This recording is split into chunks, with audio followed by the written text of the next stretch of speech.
Hello दोस्तों, आप सभी का हमारे एजुकेशन संग्राम इलेक्ट्रीशियन चैनल में आप सभी का स्वागत है। दोस्तों, आपका यह क्वेश्चन वीन ब्रिज से क्वेश्चन आया हुआ है और ये कम्पिटिटिव एग्जाम के लिए दोस्तों बेस्ट क्वेश्चन है। वीन ब्रिज ये दोस्तों इलेक्ट्रीशियन में कोई भी एग्जाम आपका हो रहा है दोस्तों, आपका यहाँ से क्वेश्चन आने वाले हैं। और दोस्तों इसमें ये क्वेश्चन है और इसका डिटेल भी इसी में है। और यहाँ पर देखेंगे दोस्तों क्वेश्चन, और आप हमारे चैनल को अपने दोस्तों को भी शेयर कर दीजिए और आप भी चैनल को सब्सक्राइब कर लेंगे और वीडियो को लाइक भी कर देंगे दोस्तों। और दोस्तों कॉम्पिटिटिव एग्जाम के लिए हमारे चैनल में एजुकेशन संग्राम में आपका प्लेलिस्ट है और कुछ वीडियो चैनल में भी पड़े हुए हैं। वहाँ से आप दोस्तों कॉम्पिटिटिव एग्जाम के लिए बेस्ट दोस्तों प्रिपरेशन कर सकते हैं। और यहाँ पर देखेंगे ये क्वेश्चन क्या कह रहा है, वीएन ब्रिज का उपयोग दोस्तों वीएन ब्रिज का उपयोग करके कितनी सटीकता प्राप्त की जा सकती है। दोस्तों वीएन ब्रिज का उपयोग करके हम कितनी सटीकता प्राप्त कर सकते हैं या की जा सकती है, सटीकता वीएन ब्रिज से कितनी प्राप्त की जा सकती है। दोस्तों इसमें आपका 4 ऑप्शन दिए गए हैं और इसी में आपको चूज करना है कि वीएन ब्रिज से सटीकता प्राप्त की जा सकती है, कितनी सटीकता प्राप्त की जा सकती है। दोस्तों आपका करेक्ट आंसर ऑप्शन ए है। 0 से 0.5% तक की जो है वीएन ब्रिज का उपयोग करके सटीकता प्राप्त कर सकते हैं। और दोस्तों आपका इसका डिटेल है, आपका करेक्ट आंसर ऑप्शन ए है। ऑप्शन ए का मतलब दोस्तों ए का है, ऑप्शन एक वन आपका राइट है। आपका नेक्स्ट है, अब आइए दोस्तों यहाँ पर देखते हैं इसमें क्या कहा गया है। इसमें ये कहा गया है वीएन ब्रिज द्वारा मापी जा सकने वाली जो आवृत्ति की रेंज है, नोट करेंगे दोस्तों यहाँ पर इंपॉर्टेंट है, जो वीएन ब्रिज द्वारा जो मापी जा सकने वाली जो आवृत्ति रेंज है, रेंज वो 100 हर्ट्ज से 100 किलो हर्ट्ज तक हो सकता है या होता है। जो वीएन ब्रिज मापी जा सकने वाली जो आवृत्ति रेंज है इसकी 100 हर्ट्ज से लगा के कितना होगा, 100 किलो हर्ट्ज तक होगा। और जो इसकी देखिए दोस्तों जो प्रतिशत की जो सटीकता प्राप्त की जा सकती है वो 0.1 से 0.5 प्रतिशत की जो सटीकता प्राप्त की जा सकती है। और यदि लागू वोल्टेज तरंग इसमें दोस्तों यदि लागू वोल्टेज तरंग रूपी इसकी जो आवृत्ति संवेदनशीलता के कारण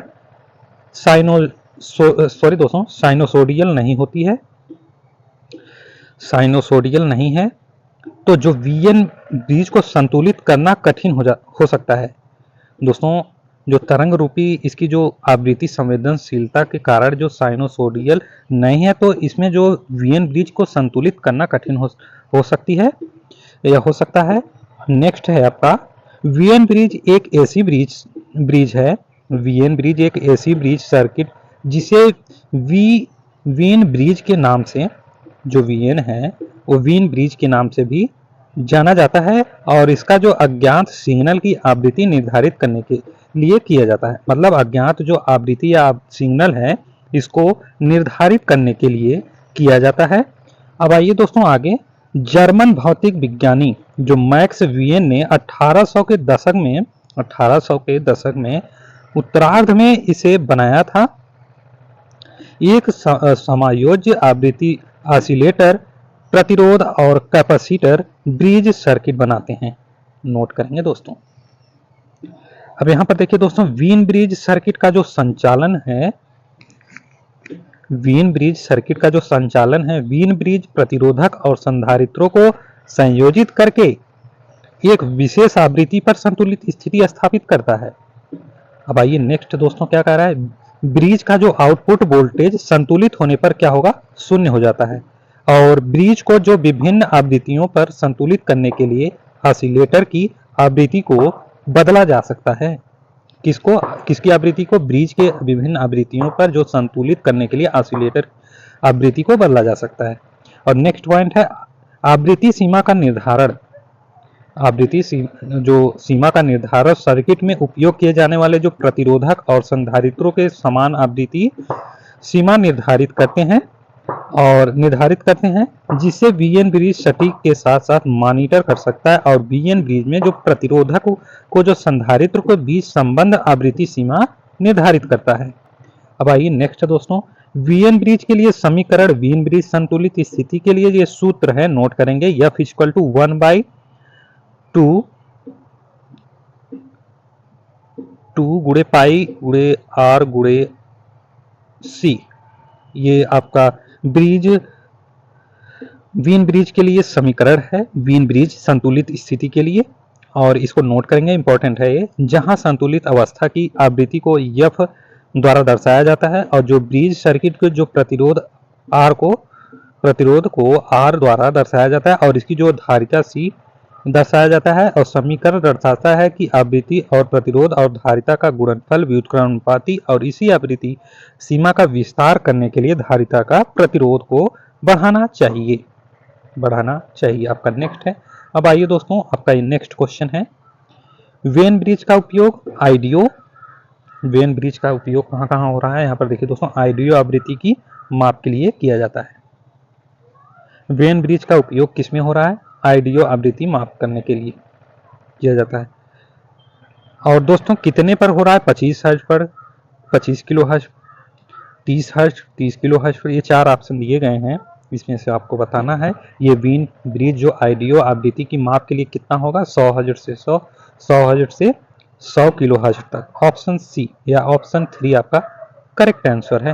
आपका नेक्स्ट क्वेश्चन है, यहाँ पर अब आप देखिए दोस्तों, यहाँ पर दिया गया है उसी वेन ब्रिज में जो आपकी आवृत्ति थी वेन ब्रिज की, यहाँ पर देखेंगे 100 हर्ट्ज से 100 किलो हर्ट्ज तक अवधारणा इसकी उत्तर है वेन ब्रिज में। यहाँ पर देखिए दोस्तों, ये वेन ब्रिज का फिगर है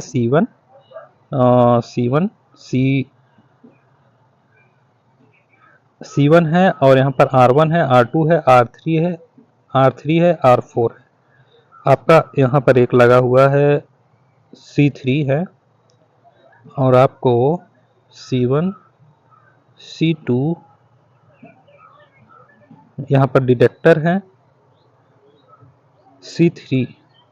C1 और C3 आया हुआ है दोस्तों। आपका आगे है, यहाँ पर अब आइए संतुलित करते हैं। संतुलित पुल की स्थिति में आवृत्ति और देखते हैं, यदि C1 C3 तथा R1 इक्वल टू R3, तब R2 by R4 equal to 2 होगा, और F equal to 1/2 pi R1 C1।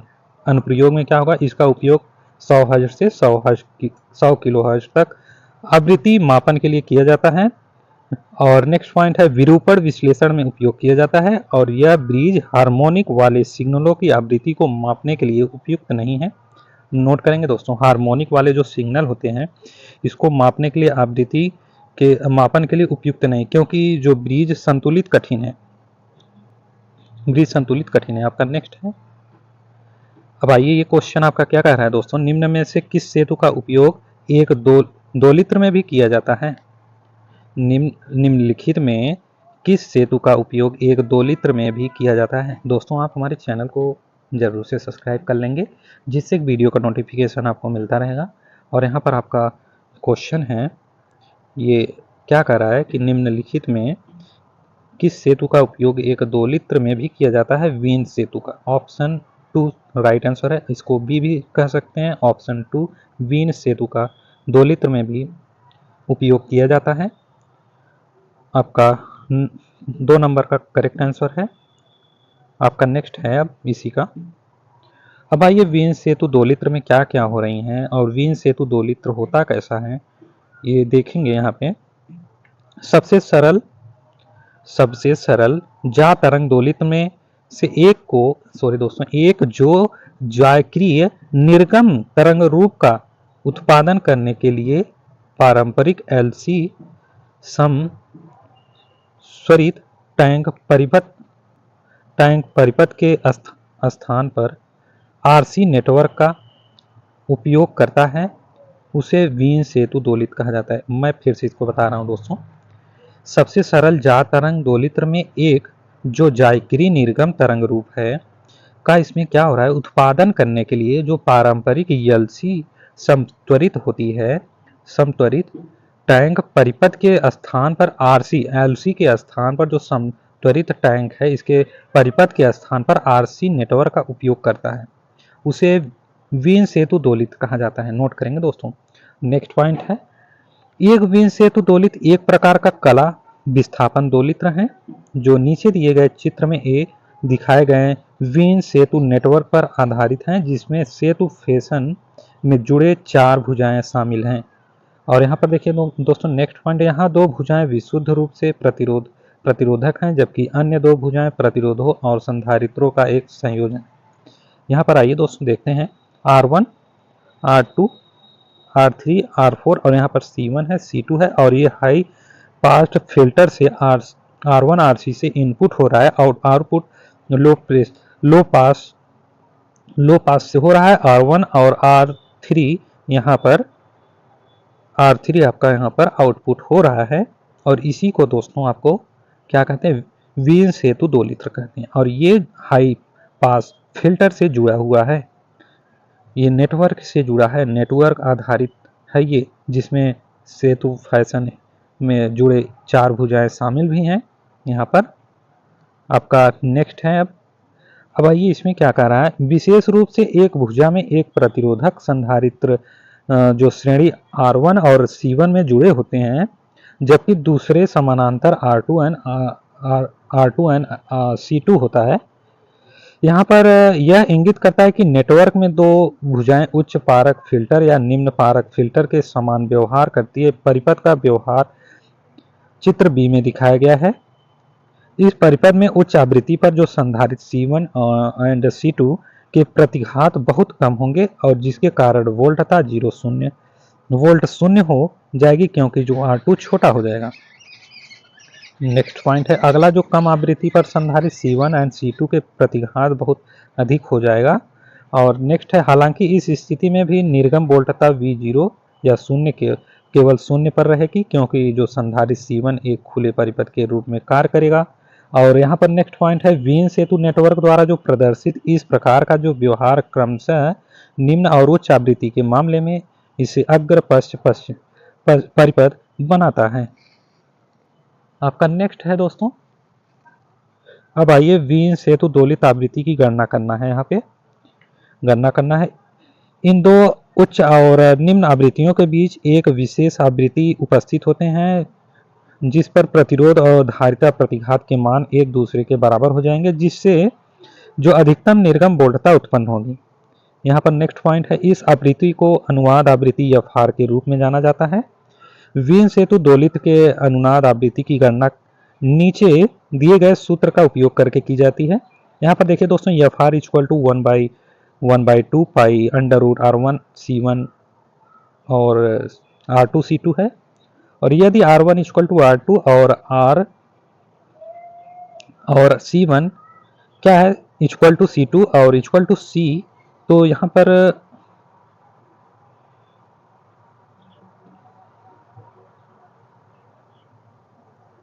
यदि R1 = R2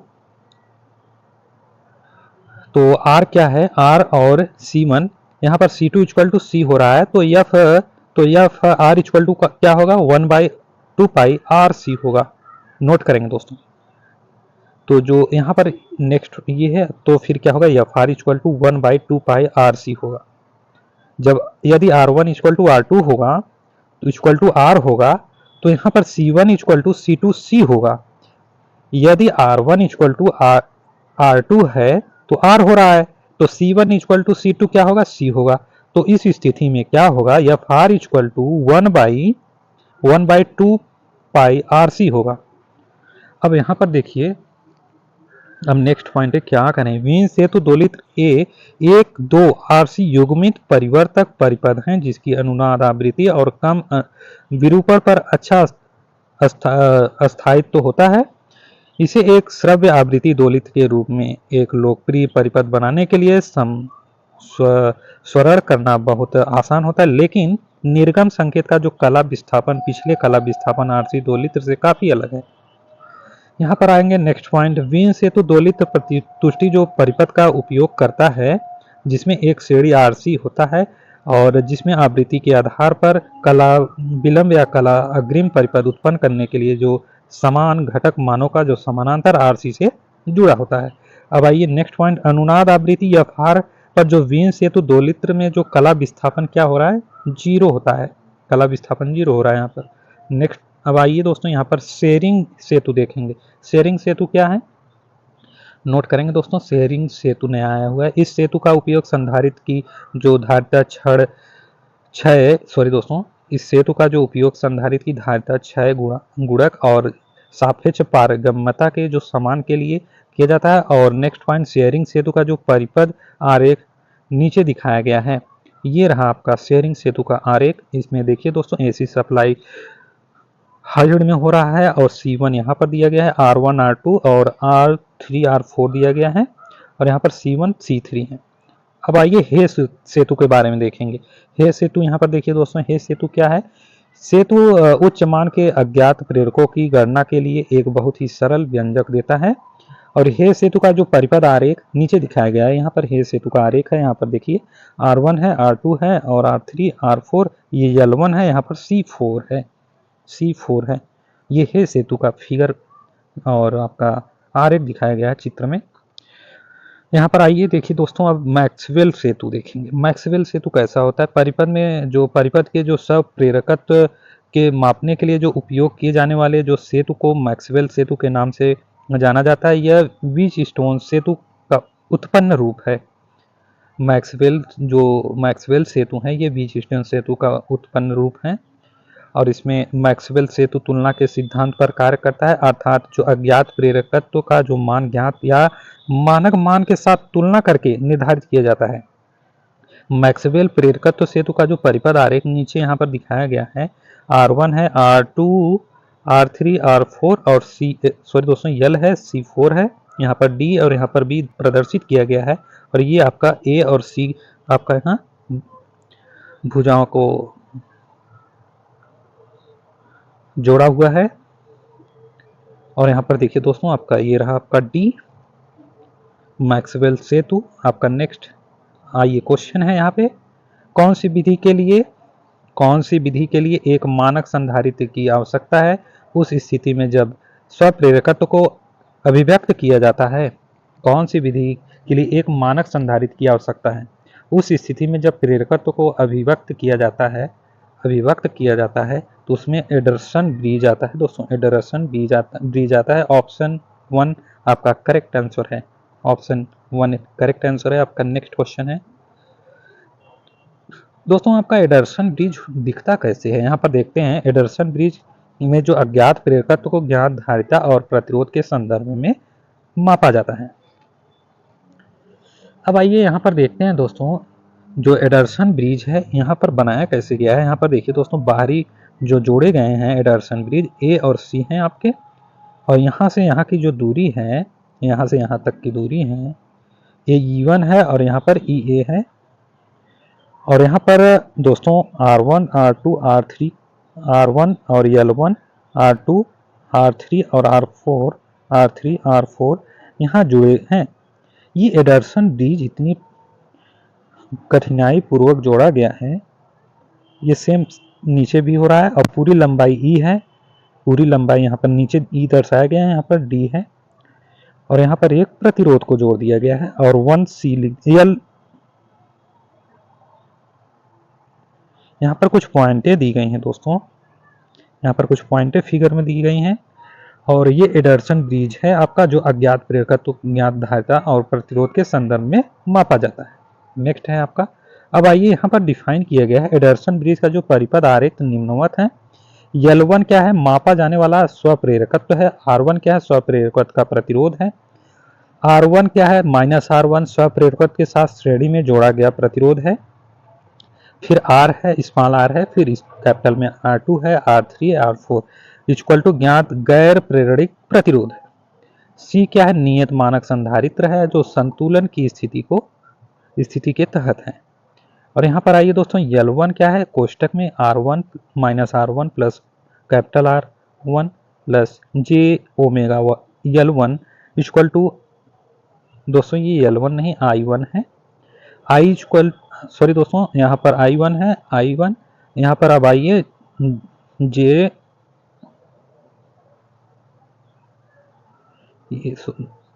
देखते हैं फिगर में क्या दिखाई दे रहा है दोस्तों। वहां पर J नहीं है, I ही है आपका, ये I है। J omega L1 equal to I2R2 plus ICR है।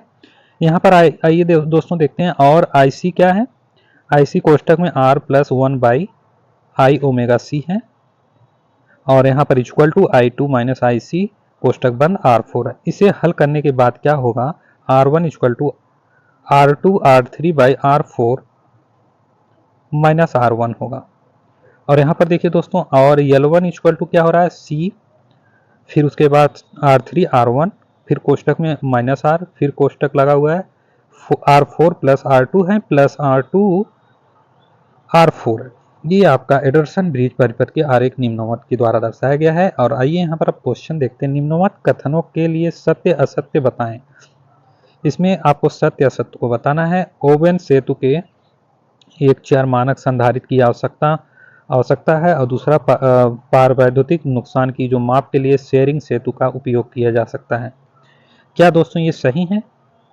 जो ओवेन सेतु का एक चर मानक संधारित्र की आवश्यकता है, और जो पारवैद्युतिक नुकसान की जो माप के लिए शेयरिंग सेतु का उपयोग किया जा सकता है।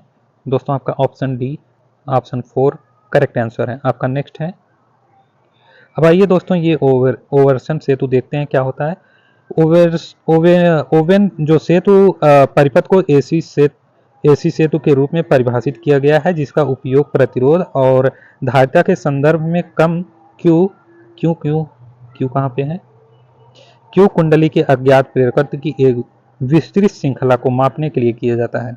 यह आमतौर पर खुलना या के सिद्धांत पर काम करता है। नेक्स्ट पॉइंट है, इसका जो अर्थ है कि जो मापा अज्ञात प्रेरण मान की जो तुलना मानक या ज्ञात संधारित्र से की जाती है। और इसकी जो इस प्रकार के सेतु परिपथ उत्तेजना के लिए जो एसी स्रोत से जुड़े एक मानक संधारित्र और एक परिवर्तित प्रतिरोध का उपयोग करता है। ये ओवेन सेतु, ये आपका फिगर है, यहाँ पर ओवेन सेतु देखेंगे। आपका नेक्स्ट है, और यहाँ पर डिफाइन किया गया है ए बी क्या है, ए बी, फिर बी सी है, फिर सी डी है, और डी ए। ओवेन सेतु की 4 भुजाएं दी गई हैं। भुजाएं ए बी विशुद्ध रूप से प्रेरणिक हैं, और जो भुजाएं बी सी अप्राकृतिक विशुद्ध रूप से प्रतिरोधक हैं। जो भुजा सी डी में एक निश्चित संधारित्र होता है, और आर्म ए डी है, इसमें जो परिपथ के साथ जो श्रृंखला में जुड़ा परिवर्तित जो प्रतिरोध और संधारित्र होता है इसमें। और भुजा ए बी के अज्ञात जो प्रेरकत्व L1 तथा की जो L1 की जो तुलना भुजा सी डी से जुड़े ज्ञात संधारित्र C4 से की जाती है। अब आइए दोस्तों, प्रतिरोधक जो R2 और संधारित्र C2 को स्वतंत्र रूप से अलग करके सेतु को संतुलित स्थिति में रखा जाता है। अब यहाँ पर देखिए दोस्तों, संतुलित स्थिति में जो संसूचक से कोई धारा प्रवाहित नहीं होता है। नेक्स्ट पॉइंट, सूचक के अंतिम बिंदु B और C समान विभव पर हैं। आपका नेक्स्ट है, अब आइए शेयरिंग ब्रिज के बारे में देखेंगे दोस्तों। शेयरिंग ब्रिज देखिए, शेयरिंग ब्रिज का उपयोग अपव्यय कारक, पारवैद्युतिक हानि और धारिता के मापन के लिए किया जाता है। शेयरिंग ब्रिज का प्रतिरोध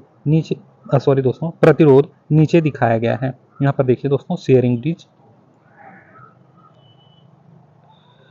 जब ब्रिज संतुलित स्थिति में होता है तो शून्य धारा डिटेक्ट से गुजरती है, जो दर्शाता है कि जो डिटेक्ट के पार विभव शून्य है। साम्यावस्था की स्थिति में Z1 by Z2 equal to Z3 Z4 है। यहाँ पर Z1 Z3 equal to Z2 Z4 होता है। आइए आपका नेक्स्ट है, अब आइए क्वेश्चन आपका ये 6 नंबर का क्वेश्चन है। कॉलम ए कॉलम बी के साथ मिलान करना है। इसमें आपको बताना है एडरसन ब्रिज प्रतिरोध संधारित आवृत्ति इंडक्टेंस है, या VN समानांतर पुल, Schering bridge, Kelvin double bridge. यहाँ पर देखेंगे, और आपका इसमें पहले का क्या होगा, एडरसन ब्रिज, ये इंडक्टेंस है, और VN समानांतर पुल क्या है, VN समानांतर पुल आवृत्ति है दोस्तों, आवृत्ति है, नोट करेंगे आवृत्ति। स्केयरिंग ब्रिज क्या है, स्केयरिंग ब्रिज आपका संधारित्र है, स्केयरिंग ब्रिज। और कैल्विन डबल ब्रिज क्या है, प्रतिरोध है। नोट करेंगे दोस्तों, इसमें कौन सा मिलान हो रहा है, DCBA। दोस्तों नंबर 3 आपका करेक्ट आंसर है, नंबर 3 आपका नेक्स्ट है। ये दोस्तों आपका इसमें डिफाइन किया गया है मिलान की तरफ से। आगे चलते हैं, अब इसमें देखते हैं ब्रिज का प्रकार और ब्रिज के नाम मापन के लिए और महत्वपूर्ण क्या है इसको देखते हैं। पहले डीसी ब्रिज के बारे में देखें, डीसी ब्रिज के बारे में देखेंगे। बीच स्टोन ब्रिज क्या है, मापन के लिए प्रयोग मध्यवर्ती प्रतिरोध में करते हैं। और कोरी फॉस्टर का ब्रिज जो होता है, कोरी फॉस्टर का जो ब्रिज है मध्यम प्रतिरोध के लिए होता है। केल्विन दोहरी ब्रिज क्या है, तो क्या होता है, बहुत निम्न प्रतिरोध के लिए प्रयोग होता है। और आवेश की जो हानि विधि है उच्च प्रतिरोध के लिए। मैगर उच्च अवरोधन प्रतिरोध के लिए है। केबल का प्रतिरोध, यहाँ पर महत्वपूर्ण क्या है, केबल के प्रतिरोध के लिए भी मैगर में उपयोग किया जाता है। नेक्स्ट है, आप आइए दोस्तों एसी ब्रिज के बारे में देखते हैं। मैक्सवेल का जो प्रेरकत्व ब्रिज है, इसमें आइए प्रेरकत्व है और क्यू के माप के लिए उपयुक्त नहीं है, ये क्यू के माप के लिए उपयुक्त नहीं, मतलब आवेश। मैक्सवेल का जो प्रेरकत्व धारिता ब्रिज है, मैक्सवेल का जो प्रेरकत्व धारिता ब्रिज है, प्रेरकत्व है और मध्यम क्यू कुंडलन, ये दोस्तों आपका 1 less than Q less than 10 के लिए उपयुक्त है, 10 के लिए उपयुक्त है। यह ब्रिज प्रेरकत्व और उच्च क्यू कुंडलन और क्यू ग्रेटर देन 10 के लिए उपयुक्त सबसे धीमा ब्रिज है। दोस्तों इसको लेस देन बोलते हैं, इसे ग्रेटर देन बोलते हैं, नोट करेंगे। एडर्सन ब्रिज प्रेरकत्व 5 बिंदु वाला ब्रिज सटीक और सबसे तीव्र ब्रिज क्यू लेस देन 1। और यहाँ पर देखिए दोस्तों ओवन ब्रिज क्या है, प्रेरकत्व क्यू निम्न जो क्यू कुंडलों के मापन के लिए जो प्रयोग किया जाता है। और यहाँ पर देखिए हैवीसाइड परस्पर जो प्रेरकत्व ब्रिज है, परस्पर प्रेरकत्व है और महत्वपूर्ण में कुछ भी नहीं दिखाई दे रहा है, कुछ भी नहीं है। और इसमें सिर्फ परस्पर प्रेरकत्व का प्रयोग किया जाता है। हैवीसाइड ब्रिज में जो कैंपबेल संशोधन है, परस्पर प्रेरकत्व का प्रयोग किया जाता है। डीसीटी ब्रिज में धारिता और पूर्ण संधारित्र के लिए उपयोग किया जाता है, पूर्ण संधारित्र के लिए डीसीटी ब्रिज। और शेयरिंग ब्रिज धारिता के लिए है, नोट करेंगे दोस्तों, सारे इंपॉर्टेंट है। जो अपेक्षित विद्युतशीलता के माप के लिए प्रयोग किया जाता है। और वेन ब्रिज धारिता की आवृत्ति। नाच फील्ड महत्वपूर्ण है, नाच फील्ड के लिए जो रूप प्रयोग किया जाना वाला जो हार्मोनिक वितरण विश्लेषण आईडीओ और उच्च आवृत्ति वाले अनुप्रयोगों में प्रयोग किया जाता है। कौन, वेन ब्रिज, धारिता और आवृत्ति। नेक्स्ट है आपका, ये क्वेश्चन आपका आया हुआ है, निम्नलिखित कथनों का सत्य असत्य बताएं। पहला क्या है, ओवन सेतु का एक चर मानक संधारित्र की आवश्यकता है और दूसरा पारवैद्युतिक नुकसान की माप के लिए जो शेयरिंग सेतु का उपयोग किया जाता है। इसमें आपको बताना है दोनों सत्य है दोस्तों। ओवर सेतु का जो चर मानक संधारित्र की आवश्यकता है और जो पारवैद्युत जो नुकसान की माप के लिए जो शेयरिंग सेतु का उपयोग किया जाता है, ये दोनों सत्य हैं। आपका नेक्स्ट है, यहाँ पर देखिए दोस्तों, ये फिर से आ गया, आपको वहाँ पर बताया गया है, यहाँ पर देख भी लेंगे फिर से। फिर यहाँ पर वही चीज़ें डिफाइन की गई हैं, यहाँ पर वही चीज़ें डिफाइन की गई। आपका नेक्स्ट क्वेश्चन, निम्नलिखित में से किस ब्रिज का उपयोग शक्ति कारक को मापने के लिए किया जाता है। इसमें बताना है कि निम्नलिखित में से किस ब्रिज का उपयोग शक्ति कारक को मापने के लिए किया जाता है। इसमें बताना है कौन सी ब्रिज है शक्ति कारक को मापने के लिए प्रयोग किया जाता है। इसमें दोस्तों शक्ति कारक को मापने के लिए शेयरिंग ब्रिज का 3 का आपका राइट आंसर है, 3 शेयरिंग ब्रिज है जो शक्ति कारक को मापने के लिए किया जाता है। शेयरिंग ब्रिज आपका हो गया दोस्तों। आपका नेक्स्ट है, और शेयरिंग ब्रिज के बारे में यहाँ पर देखेंगे। एक संधारित्र की जो सापेक्ष है, एक संधारित्र की सापेक्ष विद्युतशीलता जो पारवैद्युत नुकसान और शक्ति कारक को मापने के लिए शेयरिंग ब्रिज का उपयोग किया जाता है। और कुछ इंपॉर्टेंट यहाँ पर दिया गया है, नोट करेंगे दोस्तों। शेयरिंग ब्रिज क्या है, शेयरिंग ब्रिज का उपयोग अपव्यय कारक, पारवैद्युत हानि और धारिता के मापने के लिए किया जाता है। नोट करेंगे, शेयरिंग ब्रिज का जो उपयोग अपव्यय कारक और पारवैद्युत हानि धारिता के मापन के लिए किया जाता है। शेयरिंग ब्रिज का जो प्रतिरोध है, नीचे यहाँ पर प्रतिरोधों के बारे में दिखाया गया है, R1, R2, R3। और ये दोस्तों एसी सप्लाई फ्रीक्वेंसी हर्ट्ज में दिया गया है। और यहाँ पर R3, R4 करके प्रतिरोधों को दिखाया गया है, डिटेक्टर भी लगा हुआ है। और आपका नेक्स्ट है, अब आइए यहाँ पर देखते हैं, जब ब्रिज संतुलित स्थिति में होता है तब क्या होता है, शून्य धारा डिटेक्टर से गुजरती है। जब शून्य होगा, यहाँ पर देखिए दोस्तों, जब ये शून्य होगा तो जब शून्य होगा, संतुलित होता शून्य होगा, तो ये धारा क्या होगी, डिटेक्टर से गुजरेगी, यहाँ पर डिटेक्टर से। अब आइए दोस्तों यहाँ पर देखते हैं फिर डिटेक्टर से गुजरती है, संतुलित स्थिति में जब होगी, जब ब्रिज संतुलित स्थिति में होगी तो क्या होगा, जो धारा है शून्य धारा जो डिटेक्टर से गुजरती है, जो दर्शाता है कि डिटेक्टर के जो पार जो विभव शून्य है साम्यावस्था की स्थिति में Z1 ZX प्लस Z2 और Z3, उसमें यहाँ पर देखते हैं फिगर में, यहाँ पर दोस्तों Z1 यहाँ पर R1 R2 करके दिया है, यहाँ पर Z1 Z3 करके दिया गया है, आप यहाँ पर समझ लीजिएगा सेम। और सूची 1 और सूची 2 में ब्रिज और अनुप्रयोग, सूची 1 में ब्रिज है और अनुप्रयोग मतलब प्रयोग इसमें क्या क्या करने के लिए होता है। हे ब्रिज क्या होता है, उच्च क्यू कुंडली के लिए, और मैक्सवेल ब्रिज मध्यम क्यू कुंडली के लिए, और शेयरिंग ब्रिज धारिता, वेन ब्रिज आवृत्ति नोट करेंगे दोस्तों। आपका नेक्स्ट है, अब आइए इस क्वेश्चन को देखते हैं। कौन सी विधि के लिए एक मानक संधारित्र की आवश्यकता है। इस स्थिति में जब स्वप्रेरकत्व को अभिव्यक्त किया जाता है, अभिव्यक्त किया जाता है, बताइए दोस्तों, जो मानक संधारित्र की आवश्यकता है जब स्थिति में जब स्वप्रेरकत्व को अभिव्यक्त किया जाता है, तो इसमें जो चारों ऑप्शन दिया है क्या होगा, इसमें एडर्सन ब्रिज होगा 1 नंबर, एडर्सन ब्रिज होगा 1 नंबर नोट करेंगे। आपका नेक्स्ट है, अब आइए एडर्सन ब्रिज के बारे में देखते हैं। एक एडर्सन ब्रिज अज्ञात प्रेरकत्व को धारिता में जो प्रतिरोध के संदर्भ में मापा जाता है। अब एडर्सन ब्रिज, ये आपका फिगर तो पहले देख चुके हैं आप, और एडर्सन ब्रिज का जो परिपथ आरेख निम्नवत है। यहाँ पर L1 मापा जाने वाला स्वप्रेरकत्व है, R1 स्वप्रेरकत्व का प्रतिरोध है। आपका नेक्स्ट है, अब R और कैपिटल स्मॉल में, और R2 R3 R4 ज्ञात गैर प्रेरकत्व प्रतिरोध है, और C क्या है, नियत मानक संधारित्र है, संतुलन की स्थिति में स्थिति के तहत है। अब यहाँ पर सारी चीज़ें आपको तो बताई गई हैं पहले से ही। आपका नेक्स्ट है, क्वेश्चन आया हुआ है, अब कॉलम ए या कॉलम बी के साथ मिलान करना है। एडर्सन ब्रिज किस में जाएगा दोस्तों, ये शायद समानांतर पुल, Schering bridge, Kelvin double bridge. दोस्तों देख लेते हैं थोड़ा फास्ट तरीके से। पहले का डी होगा, दूसरे का सी, तीसरे का बी, चौथे का ए। दोस्तों क्वेश्चन सेम है आपका लग रहा है दोस्तों, ऑप्शन सी है, नोट करिए आप, सॉरी दोस्तों, ऑप्शन सी है, नोट करिए। आपका नेक्स्ट क्वेश्चन है, अब आइए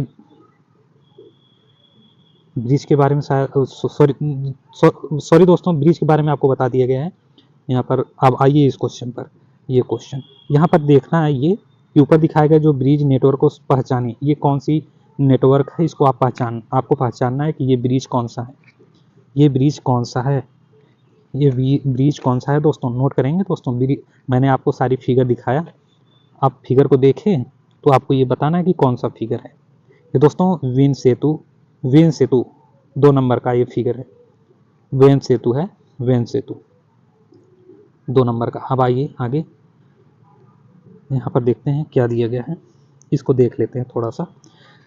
संतुलित सेतु की स्थिर पर जो आवृत्ति F equal to 1/2 pi under root R1 R2 C1 C3, R1 R3 है और C1 C3 है।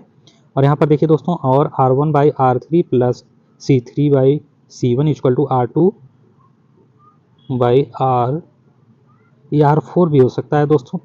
यदि C1 इक्वल टू C3 और R1 इक्वल टू R3 है, R2/R4 है इक्वल टू 2 होगा, और F equal to 1/पाई R1 C1। आपका नेक्स्ट है, अब आइए दोस्तों इसका अनुप्रयोग देखते हैं। इसका अनुप्रयोग 10 हर्ट्ज से 10 किलो हर्ट्ज तक की आवृत्ति को मापने के लिए किया जाता है, विरूपण विश्लेषण में उपयोग किया जाता है, और यह सेतु हार्मोनिक संकेतों की आवृत्ति को मापने के लिए उपयुक्त नहीं है, क्योंकि ये सेतु संतुलन मुश्किल है। आपका नेक्स्ट है, अब आइए ये क्वेश्चन देखते हैं दोस्तों। Frequency can be measured by using, इसमें दोस्तों शेयरिंग ब्रिज है आपका, शेयरिंग ब्रिज, क्योंकि ये फ्रीक्वेंसी कैन बी मेजर्ड कर रहा है, फ्रीक्वेंसी मापन के लिए बोल रहा है दोस्तों, शेयरिंग ब्रिज। आपका ऑप्शन नंबर 5, सॉरी दोस्तों, सॉरी, शेयरिंग ब्रिज नहीं होगा, वेन ब्रिज होगा, वेन ब्रिज, सॉरी दोस्तों, सॉरी, वेन ब्रिज होगा, वेन ब्रिज। ऑप्शन आपका 4 राइट आंसर है।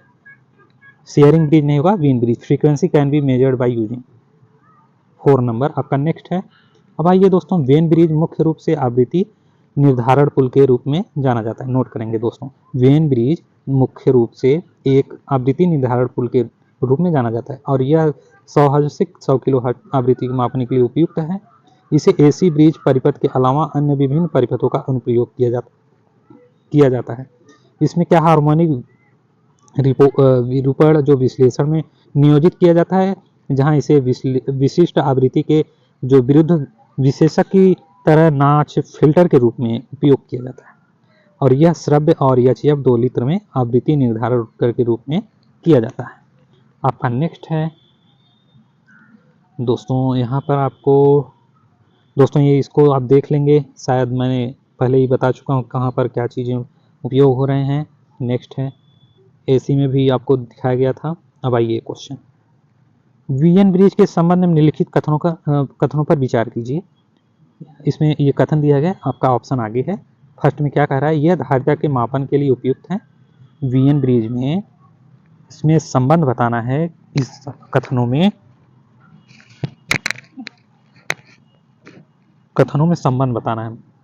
और यहाँ पर आइए, यह प्रेरकत्व के मापन के लिए उपयुक्त है। तीसरा, यह आवृत्ति के मापन के लिए उपयुक्त है। अब आपका आगे, उपरोक्त कथनों में कौन सा कथन सही है या असत्य है। आपका इसमें आपका दोस्तों आपका राइट है, आपका राइट नंबर 2 लग रहा है। आपका राइट नंबर 2 लग रहा है। देख रहे हैं एक बार क्वेश्चन, आपका राइट नंबर 2 है दोस्तों, फर्स्ट और थर्ड। देखते हैं फर्स्ट और थर्ड क्या है। यह धारिता के मापन के लिए उपयुक्त है। यह धारिता के मापन के लिए वीएन जो ब्रिज है, यह धारिता के मापन के लिए उपयुक्त है। ये रॉन्ग है, आपका थर्ड राइट। यह आवृत्ति के मापन के लिए उपयुक्त है, ये प्रेरकत्व मापन के लिए उपयुक्त नहीं है। अब आइए नेक्स्ट, यहाँ पर आइए दोस्तों, वीएन ब्रिज प्रयोग हेतु मुख्य रूप से आवृत्ति मापन के लिए किया जाता है और यह धारिता मापन के लिए उपयुक्त है। हम वीएन ब्रिज का प्रयोग करके प्रेरकत्व को नहीं माप सकते। अब आइए दोस्तों, इसमें देखते हैं ब्रिज का प्रकार और ब्रिज का नाम मापन के लिए प्रयुक्त महत्व, और क्या इसमें या वीएन ब्रिज का प्रयोग करके इसमें प्रेरकत्व को नहीं माप सकते। यहाँ पर देखेंगे, डीसी ब्रिज में बीज स्टोन ब्रिज मध्यम प्रतिरोध, कोरी मध्यम प्रतिरोध और केल्विन दोहरी ब्रिज, ये तो दोस्तों इसको माप सकते हैं और किसमें माप नहीं सकते,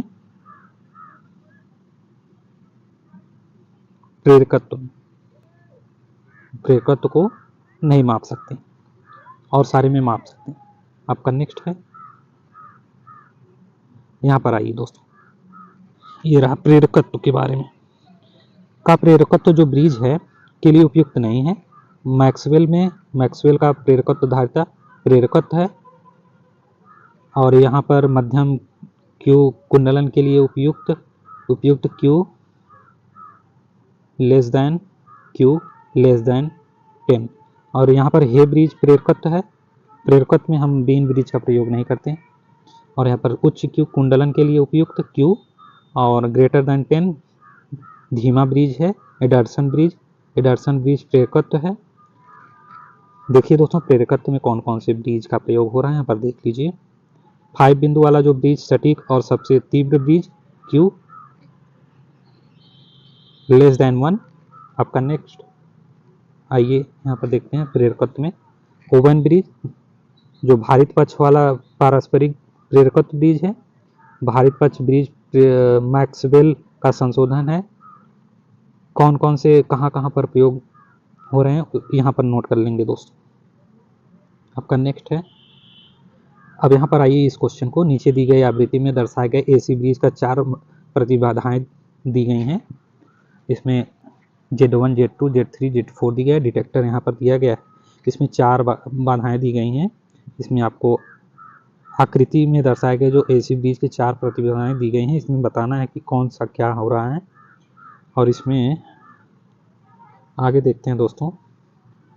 हाँ, यहाँ पर देखते हैं, पहले यहाँ पर देख लेते हैं। Z1 इक्वल टू क्या दिया गया है, Z1 equal to 400 less than 50 ohm और Z2 में 200 लेस देन 40 ओम। और यहाँ पर देखिए दोस्तों Z4 में Z1 और Z2 Z4 में 420 ओम लेस देन 20 ओम का नेक्स्ट है। अब यहाँ पर Z3 का मान क्या होगा जिसके लिए ब्रिज संतुलित होता है। अब ब्रिज संतुलित हो जाए इसके लिए Z3 का मान क्या होगा आपको बताना है। एक बार फिर से देख लीजिए, अब बताइए संतुलित करना है तो यहाँ पर 4 ऑप्शन दिए गए हैं, इसमें कौन सा ऐसा मान लेंगे संतुलित हो जाए आपका मान। दोस्तों आपका 2 राइट लग रहा है। 800 लेस देन 30 ओम। 30 ओम, ये परसेंटेज नहीं है, डिग्री है, 30 डिग्री ओम यहाँ पर नोट करेंगे दोस्तों। ऑप्शन 2 आपका राइट आंसर है। दो करेक्ट आंसर है आपका। नेक्स्ट है दोस्तों, अब आइए यहाँ पर देखते हैं संतुलित ब्रिज के लिए 2 स्थिति निम्न है। पहला क्या है Z1 और Z4 equal to Z2 Z3 होता है। स्थिति 2 क्या है, less than θ1 plus less than θ4 equal to क्या है, less than θ2 plus less than θ3। गणना करना है। दिया गया है Z1 और Z2 Z4 Z3 निकालना है और यहाँ पर θ1 θ2 θ4 का मान दिया गया है। ठीक है, अब आगे देखते हैं। अब आइए स्थिति 1 में Z1 Z4 equal to Z2 Z3 दिया गया है। अब आइए Z1 और Z4 Z3 को निकालना है हमें। Z1 का 400 Z4 का 400 इक्वल टू Z2 का 200 गुणे Z3। अब आइए Z3 का क्या होगा, 4 दूनी 8 800 ओम। स्थिति 2 में less than θ1 less than plus less than θ4 less than equal to less than θ2 plus less than θ3। यहाँ पर 50 plus 2 equal to 4, 50 plus 20 equal to 40 plus θ3 equal to 30। 4 3 7 4 3 7 Z3 θ3 का मान 30 आ गया। यहाँ पर आपको डिफाइन किया है Z3 equal to 800 less than 30 ohm आपका। नेक्स्ट है, अब आइए यहाँ पर ये क्वेश्चन देखते हैं दोस्तों। निम्नलिखित कथनों के लिए सत्य असत्य बताइए। यहाँ पर बताना है दोस्तों ओवेन सेतु को एक चर मानक संधारित्र की आवश्यकता है। और दूसरा आपको देखना है पारवैद्युत नुकसान की माप के लिए शेयरिंग सेतु का उपयोग किया जा सकता है। दोस्तों यहाँ से बहुत सारे क्वेश्चन आप बना सकते हैं और आपके लिए बेस्ट क्वेश्चन है। ये दोनों सत्य हैं। ओवेन सेतु का एक चर मानक संधारित्र की आवश्यकता होती है जो पारवैद्युतिक नुकसान। यहाँ पर दूसरा देखिए दोस्तों, जो पारवैद्युतिक नुकसान की माप के लिए शेयरिंग सेतु का उपयोग किया जाता है, दोनों सत्य हैं आपका। नेक्स्ट यहाँ पर आइए दोस्तों, इसके बारे में देख ही लेते हैं। ओवेन सेतु परिपथ की एसी सेतु के रूप में परिभाषित किया गया है जिसका उपयोग प्रतिरोध और धारिता के संदर्भ में कम क्यू कुंडली के अज्ञात प्रेरकत्व की एक विस्तृत श्रृंखला को मापने के लिए किया जाता है। यह आमतौर पर तुलना के सिद्धांत पर काम करता है। तुलना के सिद्धांत पर इसका जो अर्थ माप अज्ञात प्रेरकत्व मान की तुलना में या अज्ञात संधारित्र के लिए की जाती है। दोस्तों ये सारी चीज़ें आप पढ़ चुके हैं पहले ही। इस प्रकार सेतु परिपथ में जो एसी स्रोत से जुड़े एक मानक संधारित्र और एक परिवर्तित प्रतिरोध का उपयोग करता है। यहाँ पर देखिए दोस्तों ओवेन सेतु का फिगर ऐसा है और यहाँ पर डिफाइन किया गया है कैसे कैसे किया गया है, आप देख लीजिए। अब आइए देखिए दोस्तों शेयरिंग ब्रिज में दोस्तों आप देख लिए। दोस्तों आप हमारे चैनल को अपने दोस्तों को भी शेयर कर दीजिए, आप भी चैनल को सब्सक्राइब कर लेंगे। दोस्तों मैं कॉम्पिटेटिव एग्जाम के लिए क्वेश्चन आपके लिए लाता रहूँगा। यहाँ से दोस्तों और सारी क्वेश्चन आप बना सकते हैं वहाँ पर जो DC ब्रिज AC ब्रिज के कंपेरिजन में। और दोस्तों मैं कॉम्पिटेटिव एग्जाम के लिए क्वेश्चन लाता रहूँगा। हमारे चैनल को आप अपने दोस्तों को भी शेयर कर दीजिए, आप भी चैनल को सब्सक्राइब कर लेंगे, वीडियो को लाइक भी कर लेंगे। दोस्तों थैंक यू सो मच।